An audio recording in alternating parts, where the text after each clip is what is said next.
हाय viewers, अस्सलाम वालेकुम। फजल Bajwa computer science lecture के लिए हाजिर हुए हैं।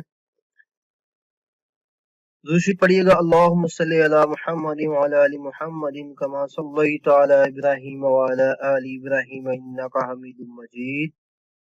अल्लाहुम्मा बारिक अला मुहम्मदिन व अला आलि मुहम्मदिन कमा बारकता अला इब्राहीम व अला आलि इब्राहीम इन्नका हमीदुम मजीद। Dear students, hope that you will be fine. हदीस मुबारक एक देखेंगे। फखरे दो आलम सल्लल्लाहु अलैहि वसल्लम ने फरमाया, जब इंसान फौत हो जाता है तो इसके अमल का सिलसिला भी मुनक़ता हो जाता है। अलबत्ता 3 तरह के अमाल का सवाब बदस्तूर जारी रहता है। नंबर 1, सदका जारिया। सदका जारिया का मतलब ये होता है कि कहीं पे कोई रास्ता बना दिया, कहीं कोई पुल बना दिया, कोई पानी वाला नल लगवा दिया, कोई किसी मस्जिद में कूलर रखवा दिया, तो ये सदका जारिया है। वो इल्म जिससे फायदा उठाया जा रहा हो, ऐसा इल्म किसी को बांट दिया, या तो वो पहले दीन लाजमी है, जो तो दीन का काम आगे फैलाता रहे। नंबर 2, ऐसा इल्म दे दिया जिसकी किसी का रोजगार जो है वो चल जाए, तो ये भी सदका जारिया के अंदर आते हैं। औलाद जो उसके लिए दुआ करती हो, किसी ने अपने जो बेटे को हाफिज कुरान बना दिया या दीन का इल्म सिखा दिया तो उसके लिए दुआ करते हो, तो ये तमाम की तमाम चीजें जो है ये इंसान के मरने के बाद भी जारी है। तो आए स्टूडेंट, हम अपने टॉपिक की तरफ आते हैं। आज का हमारा टॉपिक है मेमोरी, कि मेमोरी क्या होती है। बेसिकली हमारे पास जो मेमोरी, आमतौर पे इसको जो है वो कॉल किया जाता है कि एक याददाश्त के तौर पे। लाइक यू कैन से, अगर आप यहाँ पे गौर करें, डेफिनेशन की तरफ गौर करें, तो computer memory is any physical device capable of storing information temporarily। पहली बात तो यहाँ पे आ गई कि टेम्पोरेरी, के मेमोरी हमारे पास मेमोरी उसको हम कहते हैं जो तो आर्जी तौर पे डाटा स्टोर करे। आर्जी तौर पे डाटा जो है वो RAM stands for random access memory, इसका एब्रीविएशन है, वेरी इंपॉर्टेंट एब्रीविएशन है। एग्जाम के अंदर जो है वो एमसीक्यूज टाइप क्वेश्चन आ सकता है। या तो टेम्पोरेरी मेमोरी है या फिर ये परमानेंट मेमोरी होती है। परमानेंट का मतलब ये होता है कि ये डाटा जो है ये देर तक स्टोर करती है। टेम्पोरेरी का मतलब होता है कि ये अपना डाटा जो है आर्जी तौर पर स्टोर करती है। आर्जी तौर पर ये होता है कि जब हम कोई भी इंस्ट्रक्शन देते हैं तो वो सबसे पहले रैम के अंदर जाती है, तो रैम के अंदर आमतौर पर डाटा जो है ये टेम्पोरेरी स्टोर होता है। और हमारे पास जो हार्ड डिस्क होती है, या हमारे पास ये आ गया जी रोम, रोम के अंदर डाटा जो है वो परमानेंट तौर पे स्टोर होता है। तो ROM stands for read only memory, very important abbreviation है। Memory devices utilize integrated circuits and are used by the operating system, software and hardware. तो आमतौर पे इसके अंदर इंटीग्रेटेड सर्किट यूटिलाइज हो रहे होते हैं बहुत सी डिवाइसेस के अंदर। जो ऑपरेटिंग सिस्टम जो होता है, सॉफ्टवेयर हार्डवेयर जो होते हैं वो कंट्रोल उसको कर रहे होते हैं। तो ये बेसिकली मेमोरी का कॉन्सेप्ट है, सिंपल जो होता है। उसके बाद हमारे पास जी उसके बाद हमारे पास आ जाता है जी नेक्स्ट पे मेमोरी की टाइप्स होती है। मेमोरी की बेसिकली 2 टाइप्स होती है। ये रैम और रोम की जरा देख लें, ये डायग्राम है जिसको आप देख सकते हैं। डियर स्टूडेंट्स, आप रैम और रोम की यहाँ पे जो है वो आप डायग्राम देख सकते हैं। ये हमारे पास रैम की जो है वो डायग्राम बनी हुई है। ये रैम है जो हम सिस्टम के अंदर यूज करते हैं। और उसके बाद ये रोम होती है। ये रैम जो है इसके अंदर डाटा टेम्पोरेरी, टेम्पोरेरी का मतलब होता है उर्दू में इसको कहते हैं आर्जी तौर पे इनके डाटा स्टोर होता है। और रोम के अंदर डाटा जो होता है वो परमानेंट तौर पे स्टोर होता है। आगे हम इसकी डिटेल पढ़ते हैं नेक्स्ट स्लाइड में, तो आपको पता चल जाएगा कि रैम को क्यों हम रैम कहते हैं और रोम को हम क्यों रोम कहते हैं। तो नेक्स्ट चलते हैं जी। नेक्स्ट हमारे पास नेक्स्ट स्लाइड आ गई जी। Types of memory. बेसिक में 2 टाइप्स ऑफ मेमोरीज होती हैं, 2 तरह की मेमोरीज होती हैं। एक वोलाटाइल को बोलते हैं, एक को नॉन वोलाटाइल कॉल करते हैं। बेसिकली जो वोलाटाइल मेमोरी होती है वो नॉन वोलाटाइल मेमोरी आती है। तो ये बेसिक में दो टाइप्स होती हैं, वोलाटाइल और नॉन वोलाटाइल। आगे इनकी मजीद जो है डिटेल पढ़ते हैं कि वोलाटाइल क्या कौन सी मेमोरी होती है और नॉन वोलाटाइल मेमोरी कौन सी होती है। तो बेसिक में यहाँ पे देखें volatile versus non volatile memory. अब हमने इन दोनों का डिफरेंस देखना है कौन सा है। आपने गौर से सुनना है कि इन दोनों का डिफरेंस कौन सा होता है। Volatile basically memory can be either volatile and non volatile memory. ये दो मेमोरी वोलाटाइल हो सकती है या नॉन वोलाटाइल हो सकती है। Volatile memory is memory that loses its contents when the computer or hardware device loses power.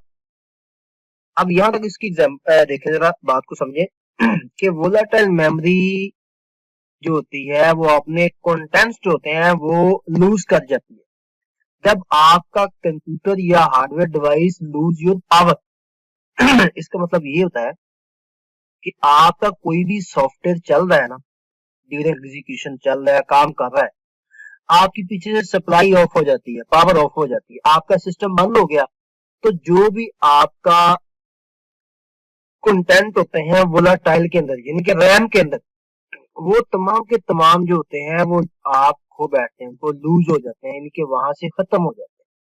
तो ये बेसिक में, और इसकी computer RAM is an example of volatile memory.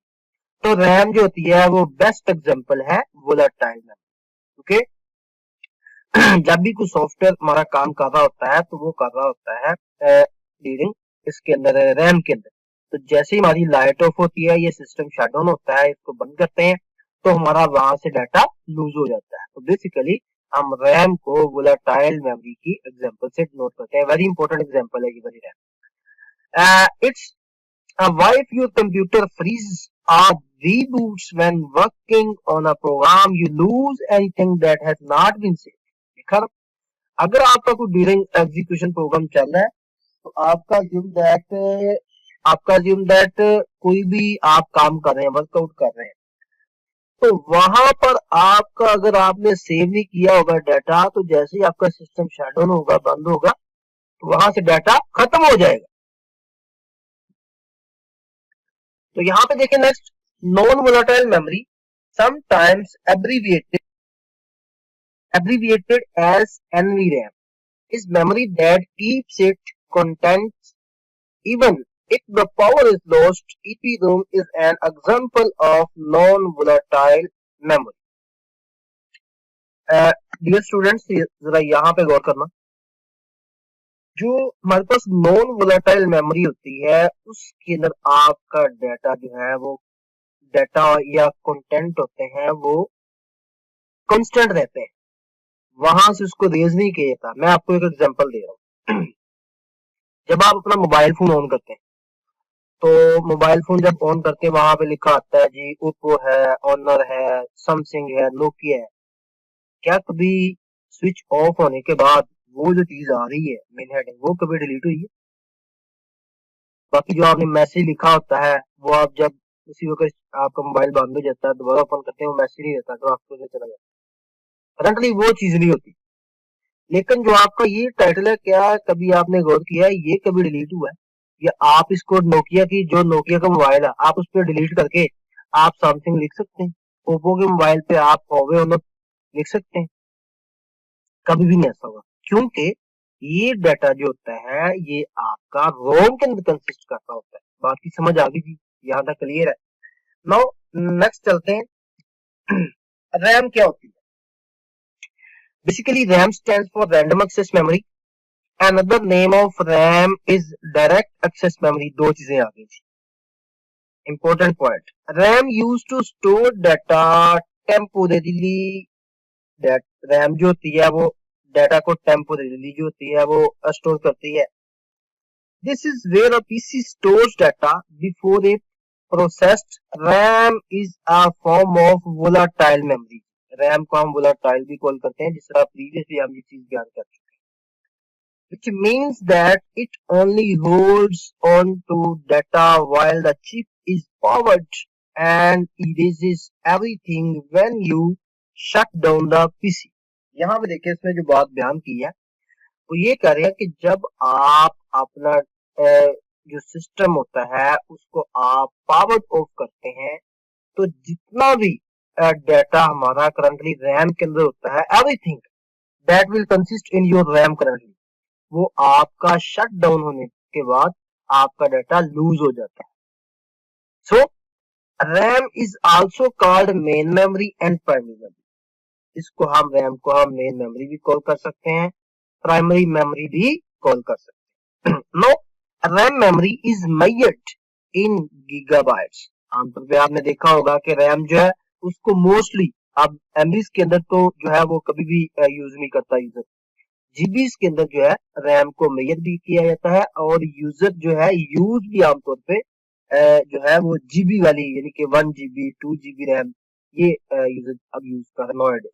बात की समझ आ गई यहाँ तक क्लियर है. नाउ नेक्स्ट चलते हैं जी रोम की तरफ. Sorry, types of D RAM और S RAM. Types of RAM, कितनी टाइप्स होती हैं रैम की? बेसिकली जो होती हैं रैम की 2 टाइप्स होती हैं. यहाँ पे मिस्टेक हो गई है, यहाँ पे प्रेजेंटेशन के अंदर ये जो है लिखा गया है अपना कि यहाँ पे प्रेजेंटेशन के अंदर थोड़ी सी मिस्टेक हो गई है, 3 लिखा गया है. तो यहाँ पे बेसिकली ये मिस्टेक है, जरा गौर करना. यहाँ 2 टाइप्स ऑफ रैम्स होती हैं जिसके अंदर हमारे पास ये आता है जी डी रैम और एस रैम. तो आपकी समझ आ गई. डी रैम और एस रैम जो है ये हमारी आती है टाइप्स ऑफ रैम की कैटेगरी में. DRAM stands for Dynamic Random Access Memory and SRAM stands for Static Random Access Memory. Next चलते हैं जी, DRAM क्या होती है और SRAM क्या होती है, हमने इसको जरा देखना. Dynamic Random Access Memory, the term DRAM stands for Dynamic Random Access Memory. DRAM is a type of random access memory. RAM found in modern desktop and laptop computers. आमतौर पे जो डी रैम होती है ये हमारे जो जदीद computer थे उनको हम डेस्कटॉप होते थे या लैपटॉप होते थे उनके अंदर आमतौर पे पाई जाती थी, including Windows PCs and Apple Macintosh device. जितनी भी डिवाइसेस थी इनके अंदर पाई जाती थी. It is the least expensive, आगे लिखा हुआ है ये कम महंगी होती थी, तकरीबन आप कह लें ज्यादा महंगी नहीं थी. आगे लिखा हुआ है kind of RAM. It requires electric current to maintain its electric state. इसकी इलेक्ट्रिक स्टेट को मेंटेन रखने के लिए इलेक्ट्रिक करंट की जरूरत होती थी. बड़ा इंपॉर्टेंट पॉइंट है. Again important point, D RAM is recharged और refreshed again and again to maintain its data. D RAM को हमें रिचार्ज करना पड़ता था या फिर रिफ्रेश करना पड़ता था बार बार, again and again, to maintain इस डाटा. इसके डाटा को मेंटेन रखने के लिए बार बार रिचार्ज किया जाता था या फिर रिफ्रेश किया जाता था. बात की समझ आ गई क्लियर यहाँ तक? No, the processor can't access the data of DRAM. जो प्रोसेसर है बिल्कुल डाटा एक्सेस नहीं कर सकता है इसका DRAM का. When it is being refreshed, ये खुद ही जो है ये रिफ्रेश्ड होती जाती है. दैट इज व्हाई, क्योंकि ये स्लो आमतौर पे काम करती है या स्लो होती है. बात की समझ आ गई यहाँ तक? ये है हमारी जी डी रैम. नाउ नेक्स्ट चलते हैं जी एसरैम की तरफ. SRAM stands for static random access memory. Static random access memory that retains data bits in its memory as long as power is being supplied. तो ये रिटेन करती है data को बिट्स की फॉर्म में. मेमोरी जो होती है it can store data without any need of frequent recharging. ये आपकी जो एस रैम होती है ये डाटा को किसी भी किस्म की रिचार्जिंग के बगैर ही डाटा को स्टोर करती है. इसलिए हमने पढ़ा था कि उसको अगेन एंड अगेन रिफ्रेश किया जाता है. इसको रिफ्रेश करने की जरूरत नहीं होती, ना रिचार्ज करने की जरूरत होती. CPU doesn't need to wait to access data from SRAM during processing. जो CPU होता है उसको भी इसकी एक्सेसिंग करने की कोई जरूरत नहीं होती SRAM से. ड्यूरिंग आपका जब डाटा प्रोसेस हो रहा होता है CPU को किसी किस्म का वेट नहीं करना पड़ता, ना वेट करने की जरूरत होती. नाउ दैट इज व्हाई, क्योंकि it is faster than D RAM, क्योंकि जो एस रैम होती है वो आपकी डी रैम से फास्टर होती है। तो वेरी इंपॉर्टेंट पॉइंट है, ऑब्जेक्टिव का पॉइंट है ये। It utilize less power, again important point objective type. ये जो होती है एस रैम, ये आपकी लेस पावर जो है वो यूटिलाइज करती है। जो हमारे पास डी रैम थी वो ज्यादा पावर, मोर पावर यूटिलाइज करती है। S RAM is more expensive, वो सस्ती थी, ये मोर एक्सपेंसिव, ये ज्यादा महंगी होती है डी रैम। यहाँ तक जी क्लियर है, समझ आ गई? किसी भी किस्म का प्रॉब्लम है तो बता दें। तो नेक्स्ट चलते हैं। ये देखें जी, एस रैम और डी रैम का आपस में कंपैरिजन किया है। ये डी रैम है हमारे पास, ठीक हो गया, इसको हम डी रैम कॉल करते हैं। और ये हमारे पास आ गई एस रैम, इसको हम एस रैम के नाम से जो है वो डिनोट करते थे। बाकी समझ आ गई? ये हमारे पास फिगर्स है, इनको भी देखने जरा गौर से। नेक्स्ट चलते हैं जी। एस रैम और डी रैम के अंदर जरा हमने डिफरेंस देखना है। ये भी हमारे पास एक इंपॉर्टेंट क्वेश्चन जो होता है, शॉर्ट क्वेश्चन में आ जाता है पेपर्स के अंदर, के दोनों के अंदर डिफरेंस बता दें। देखिए जी, पहला point, S RAM has low access time, यहाँ पे हायर एक्सेस टाइम, यानी कि उसके उल्टा आपने उधर चलना है, उसके अपोजिट चलेंगे। So it is faster compare to D RAM, so it is slower to S RAM. ये फास्टर होती है कंपैरिजन करें डी रैम के साथ, और ये जो होती है ये स्लो होती है। बाकी समझ आ गई? उसके बाद S RAM is costlier then D RAM, ये कॉस्ट के अंदर ये कॉस्टली होती है, डी रैम कॉस्टली होती है, ये लेस कॉस्टली होती है एस रैम की निस्बत। S RAM required constant power supply, which means this type of memory consumes more power. इसको पावर की जरूरत होती है, ये मोर पावर कंज्यूम करती है, इसको जो है ये कम पावर यूज करती है। Due to fact that information is stored in the capacitor, capacitor के अंदर जो होती है वो इसकी इंफॉर्मेशन स्टोर होती है। Due to complex internal circuitry, less storage capacity is available compared to the same capacity size of the DRAM memory chip. आमतौर पे इसके अंदर जो इंटरनल कैपेसिटी होती है वो लेस स्टोरेज कैपेसिटी होती है, अवेलेबल होती है अगर कंपेयर करें तो। यहाँ पे due to small internal capacity, इसके अंदर स्मॉल छोटी capacity in the 1 bit memory cell of the DRAM, the large storage, यहाँ पे स्मॉल है जी, यहाँ पे लार्ज स्टोरेज कैपेसिटी अवेलेबल होती है। बाकी समझ आ गई? यहाँ पे लो पैकेजिंग होती है डेंसिटी, और यहाँ पे हाई पैकेज की डेंसिटी होती है। बाकी समझ आ गई जी? किसी भी किस्म का प्रॉब्लम हो आप डिस्कस कर सकते हैं, आप कमेंट बॉक्स के अंदर अपना प्रॉब्लम जो है वो आप बयान कर सकते हैं, उसका इंशाल्लाह फीडबैक मिलेगा। तो इस वक्त के लिए अपने होस्ट फजले अकबाजा को इजाजत दें। प्लीज उससे पहले चैनल को लाइक, शेयर, सब्सक्राइब करना। अगर आपको वीडियो पसंद आए तो फीडबैक लाजमी दें। इजाजत दें जी, अल्लाह।